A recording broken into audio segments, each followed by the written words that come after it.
բոլոր սենյակները որտեղ է լինելու մարզման սրահ, որտեղ է լինելու մասաժի սենյակը, որտեղ է լինելու մարզչի սենյակը, սենց գծել եմ իր հետ։ Դա 3 տարի աշխատել եմ այդ պրոյեկտի վրա, հետո նոր տվել են կառավարությանը։ Դա հենց այն ա եղել, ինչ որ մենք ուզում ենք, որովհետև շատ կարևոր է, որ մեր նախագծերը իրական կյանքի հետ շատ ուղիղ կապ ունենան, պրակտիկ լինեն, հարմար լինեն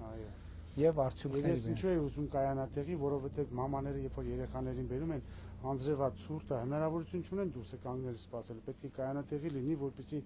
կարողանան գոնել 4 ոչ անձրևից պաշտպանված սպասել իրենց երեխաներին։ Եվ շատ գեղեցիկ է, նայեք։ Վառ գույների մեջ։ Հոյակապա, նա ինչ որ մենք այլ նախագծերով ուզում ենք եւ փորձում ենք։ Ես աշխատել եմ այս պրոյեկտի վրա, ինքս մինչև հանձնել եմ կառավարին 3 տարի, պարոն վարչապետ։ Մինչև ես մոտեցել եմ ձեզ եւ խնդրել եմ, որ դուք ինձ օգնեք այստեղ մեծ դպրոց կառուցենք։ Ես չէի ես երազում եի, բայց չէի պատկերացնում, որ կլինի այսքան մեծ։ Ես փոքր էի պատկերացնում, ոնց որ կողքի այգին ես կառուցել եմ ժողովրդի համար, ուզում եմ մի բան կառուցացնել, ոչ այսքան մեծ։ Ձեր անուն այնքան մեծա չենք կարող փոքր կառուցել։ Շնորհակալություն։